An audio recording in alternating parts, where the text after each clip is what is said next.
Hi everyone.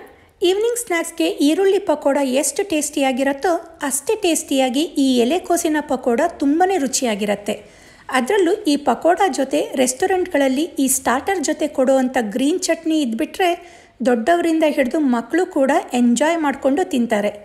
ಇವತ್ತಿನ ವಿಡಿಯೋದಲ್ಲಿ ತುಂಬಾ ಕ್ರಿಸ್ಪಿಯಾಗಿ ಹಾಗೂ ಆರದ ಮೇಲೂ ಕೂಡ ತುಂಬಾ ಟೇಸ್ಟಿಯಾಗಿ ಇರುವಂಥ ಕ್ಯಾಬೇಜ್ ಮಸಾಲ ಪಕೋಡ ಮತ್ತು ಬರೀ ಈ ಪಕೋಡ ಅಷ್ಟೇ ಅಲ್ಲದೆ ಯಾವುದೇ ಸ್ಟಾರ್ಟರ್ ಆದ್ರೂ ಪರ್ಫೆಕ್ಟಾಗಿ ಮ್ಯಾಚ್ ಆಗೋ ಗ್ರೀನ್ ಚಟ್ನಿನ ಹೇಗೆ ಮಾಡೋದು ಅಂತ ನೋಡೋಣ. ಮೊದಲಿಗೆ ಒಂದು ಬೌಲಷ್ಟು ಎಲೆಕೋಸನ್ನು ಪೂರ್ತಿ ತೆಳುವಾಗಿ ಹೆಚ್ಕೊಂಡಿದ್ದೀನಿ. ಎಷ್ಟು ತೆಳುವಾಗಿ ಹೆಚ್ಕೊಳ್ತೀವೋ ಪಕೋಡ ಕೂಡ ಅಷ್ಟು ಟೇಸ್ಟಿಯಾಗಿರುತ್ತೆ. ಇದನ್ನು ಈಗ ಒಂದು ಮಿಕ್ಸಿಂಗ್ ಬೌಲ್ಗೆ ಹಾಕ್ಕೊಳ್ಳೋಣ. ಹಾಗೆಯೇ ಒಂದು ದೊಡ್ಡ ಈರುಳ್ಳಿನ ಎಲೆಕೋಸ್ ಥರನೇ ಪೂರ್ತಿ ತೆಳುವಾಗಿ ಹೆಚ್ಕೊಂಡಿದ್ದೀನಿ. ಇದನ್ನು ಕೂಡ ಎಲೆಕೋಸ್ ಜೊತೆಗೆ ಸೇರಿಸ್ಕೊಳ್ಳೋಣ. ನಂತರ ಇದಕ್ಕೆ ಚಿಕ್ಕದಾಗಿ ಹೆಚ್ಕೊಂಡಿರೋ 2 ಹಸಿಮೆಣಸು, 1 ಟೇಬಲ್ ಸ್ಪೂನಷ್ಟು ಚಿಕ್ಕದಾಗಿ ಹೆಚ್ಕೊಂಡಿರೋ ಶುಂಠಿ ಹಾಕ್ಕೊಳ್ಳೋದ್ರಿಂದ ಟೇಸ್ಟ್ ತುಂಬ ಚೆನ್ನಾಗಿರುತ್ತೆ. ಹೆಚ್ಕೊಂಡಿರೋ ಕೊತ್ತಂಬರಿ ಸೊಪ್ಪನ್ನು ಸ್ವಲ್ಪ ಜಾಸ್ತಿನೇ ಹಾಕ್ಕೊಳ್ಳಿ. ನಂತರ ಮೇನ್ ಇಂಗ್ರೀಡಿಯೆಂಟ್ ಒಂದು ಸಣ್ಣ ಬೌಲಷ್ಟು ಕಡಲೆ ಹಿಟ್ಟು, ಹಾಗೆಯೇ 4 ಟೇಬಲ್ ಸ್ಪೂನಷ್ಟು ಅಕ್ಕಿ ಹಿಟ್ಟು. ಈ ಪಕೋಡಾಗೆ ಕ್ರಿಸ್ಪಿನೆಸ್ ಕೊಡೋದೇ ಈ ಅಕ್ಕಿ ಹಿಟ್ಟು, ಆದ್ದರಿಂದ ಅಕ್ಕಿ ಹಿಟ್ಟನ್ನು ಮರೀದೆ ಹಾಕ್ಕೊಳ್ಳಿ. ನಂತರ 1 ಟೀ ಸ್ಪೂನ್ ಜೀರಿಗೆ, 1 ಟೇಬಲ್ ಸ್ಪೂನಷ್ಟು ಕೊತ್ತಂಬರಿ ಕಾಳನ್ನು ಕ್ರಷ್ ಮಾಡ್ಕೊಂಡಿರೋದನ್ನು ಹಾಕ್ಕೊಳ್ತಾ ಇದ್ದೀನಿ. ಇದು ಮಧ್ಯದಲ್ಲಿ ಸಿಕ್ಕಾಗ ಡಿಫ್ರೆಂಟ್ ಟೇಸ್ಟ್ ಕೊಡುತ್ತೆ. 1/4 ಟೀ ಸ್ಪೂನ್ ಅಜ್ವೈನ್.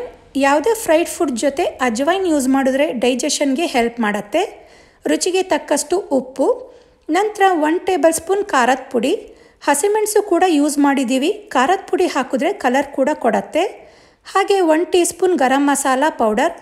ಮಸಾಲ ಪಕೋಡ ಆದ್ದರಿಂದ ಗರಂ ಮಸಾಲ ಪೌಡರ್ ಯೂಸ್ ಮಾಡ್ತಾ ಇದ್ದೀನಿ. ನಂತರ 1/4 ಟೀ ಸ್ಪೂನಷ್ಟು ಅಡುಗೆ ಸೋಡಾ. ಕೊನೆಯದಾಗಿ 3 ಟೇಬಲ್ ಸ್ಪೂನಷ್ಟು ಬಿಸಿ ಎಣ್ಣೆನ ಹಾಕ್ಕೊಳ್ತಾ ಇದ್ದೀನಿ. ಬಿಸಿ ಎಣ್ಣೆ ಹಾಕ್ಕೊಳ್ಳೋದ್ರಿಂದ ಪಕೋಡ ತುಂಬ ಕ್ರಿಸ್ಪಿಯಾಗಿ ಬರುತ್ತೆ. ಮೊದಲಿಗೆ ನೀರು ಹಾಕ್ದೇ ಇದೆಲ್ಲದನ್ನು ಚೆನ್ನಾಗಿ ಮಿಕ್ಸ್ ಮಾಡ್ಕೊಳ್ಬೇಕು.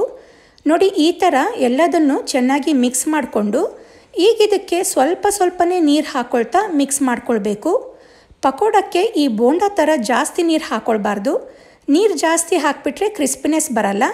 ಆದ್ದರಿಂದ ನೀರನ್ನು ಒಂದೇ ಸತಿ ಹಾಕ್ಕೊಳ್ದೇ ಸ್ವಲ್ಪನೇ ಹಾಕ್ಕೊಂಡು ಕಲಿಸ್ಕೊಳ್ತಾ ಬನ್ನಿ. ನೋಡಿ, ಈ ಥರ ತುಂಬ ಡ್ರೈನೂ ಇರಬಾರ್ದು, ತುಂಬ ತೆಳುನೂ ಇರಬಾರ್ದು. ಕನ್ಸಿಸ್ಟೆನ್ಸಿ ಈ ಥರ ಇದ್ದರೆ ಪಕೋಡ ಕ್ರಿಸ್ಪಿಯಾಗಿ ಬರುತ್ತೆ. ಈಗ ಸ್ವಲ್ಪನೇ ಹಿಟ್ಟನ್ನು ತಗೊಂಡು ಕಾದಿರೋ ಎಣ್ಣೆನ ಲೋ ಫ್ಲೇಮ್ ಮಾಡಿ ಒಂದೊಂದಾಗಿ ಹಾಕ್ಕೊಳ್ತಾ ಬನ್ನಿ. ಪಕೋಡಕ್ಕೆ ಶೇಪ್ ಕೊಡಬೇಕು ಅಂತ ಏನಿಲ್ಲ, ಹಾಗೆ ಎಣ್ಣೆಗೆ ಹಾಕ್ಕೊಂಡು ತಕ್ಷಣ ಮಗುಚ್ತೇನೆ ಸ್ವಲ್ಪ ಹೊತ್ತು ಆದಮೇಲೆ ಮೀಡಿಯಮ್ ಫ್ಲೇಮ್ನಲ್ಲಿ 2 ಸೈಡ್ ಮಗುಚ್ಕೊಳ್ಬೇಕು. 2 ಸೈಡ್ ಚೆನ್ನಾಗಿ ಗೋಲ್ಡನ್ ಬ್ರೌನ್ ಆದಮೇಲೆ ಎಣ್ಣೆಯಿಂದ ತೆಗೆದುಬಿಡಿ. ಈಗ ನೋಡಿ, ಕ್ರಿಸ್ಪಿಯಾದ ಕ್ಯಾಬೇಜ್ ಮಸಾಲ ಪಕೋಡ ರೆಡಿಯಾಗಿದೆ. ಈಗ ಇದಕ್ಕೆ ಪರ್ಫೆಕ್ಟ್ ಮ್ಯಾಚ್ ಆಗೋ ಗ್ರೀನ್ ಚಟ್ನಿನ ಮಾಡ್ಕೊಳ್ಳೋಣ. ಗ್ರೀನ್ ಚಟ್ನಿಗೆ ಒಂದು ಮಿಕ್ಸಿ ಜಾರ್ನಲ್ಲಿ ಅರ್ಧ ಕಟ್ಟಷ್ಟು ಕೊತ್ತಂಬರಿ ಸೊಪ್ಪು, ನಂತರ 1/4 ಕಟ್ಟಷ್ಟು ಪುದೀನ ಸೊಪ್ಪು, ಖಾರಕ್ಕೆ 2 ಹಸಿಮೆಣಸು. ಇದಕ್ಕೆ 2 ಹಸಿಮೆಣಸು ಸಾಕು, ಜಾಸ್ತಿ ಬೇಕಾಗಲ್ಲ. ಒಂದು ಅರ್ಧ ಇಂಚಷ್ಟು ಶುಂಠಿ. ನಂತರ ರುಚಿಗೆ ಬ್ಲ್ಯಾಕ್ ಸಾಲ್ಟ್. ಇದಕ್ಕೆ ಬ್ಲ್ಯಾಕ್ ಸಾಲ್ಟನ್ನೇ ಹಾಕ್ಕೊಳ್ಳಿ, ಟೇಸ್ಟ್ ತುಂಬ ಚೆನ್ನಾಗಿರುತ್ತೆ. ಅರ್ಧ ಟೀ ಸ್ಪೂನಷ್ಟು ಚಾಟ್ ಮಸಾಲ ಪೌಡರ್. ಕೊನೆಯದಾಗಿ ಸಣ್ಣ ಕಪ್ಪಷ್ಟು ಗಟ್ಟಿ ಮೊಸರನ್ನ ಹಾಕಿ ನೀರು ಹಾಕ್ದೇ ನೈಸಾಗಿ ಗ್ರೈಂಡ್ ಮಾಡ್ಕೊಳ್ಳಿ. ನೋಡಿ, ಗ್ರೀನ್ ಚಟ್ನಿನೂ ಕೂಡ ರೆಡಿ ಆಯಿತು. ಈ ಕಡೆ ಪಕೋಡ ಕರಿಯೋ ಅಷ್ಟರಲ್ಲಿ ಗ್ರೀನ್ ಚಟ್ನಿನೂ ಕೂಡ ರೆಡಿ ಮಾಡ್ಕೊಳ್ಬೋದು. ಸೇಮ್ ರೆಸ್ಟೋರೆಂಟ್ಗಳಲ್ಲಿ ಕೊಡುವಂಥ ಟೇಸ್ಟೇ ಇರುತ್ತೆ.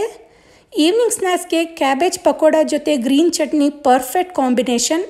ಕ್ರಿಸ್ಪಿಯಾದ ಕ್ಯಾಬೇಜ್ ಮಸಾಲ ಪಕೋಡ ಜೊತೆ ಗ್ರೀನ್ ಚಟ್ನಿನ ಖಂಡಿತ ನೀವು ಮನೆಯಲ್ಲಿ ಟ್ರೈ ಮಾಡಿ ಹೇಗಿತ್ತು ಅಂತ ಕಮೆಂಟ್ ಮಾಡಿ ತಿಳಿಸಿ. ಈ ರೆಸಿಪಿ ನಿಮಗೆ ಇಷ್ಟ ಆದರೆ ಈ ವಿಡಿಯೋಗೆ ಲೈಕ್ ಕೊಡಿ, ಶೇರ್ ಮಾಡಿ. ನನ್ನ ಚಾನಲ್ನ ಇನ್ನೂ ಸಬ್ಸ್ಕ್ರೈಬ್ ಮಾಡ್ಕೊಂಡಿಲ್ಲ ಅಂದರೆ ಸಬ್ಸ್ಕ್ರೈಬ್ ಮಾಡ್ಕೊಳ್ಳಿ. ಇನ್ನೂ ಹೊಸ ರೆಸಿಪಿಗಳಿಗೆ ನನ್ನ ಚಾನಲ್ನ ಫಾಲೋ ಮಾಡೋದನ್ನು ಮರಿಬೇಡಿ. Thank you.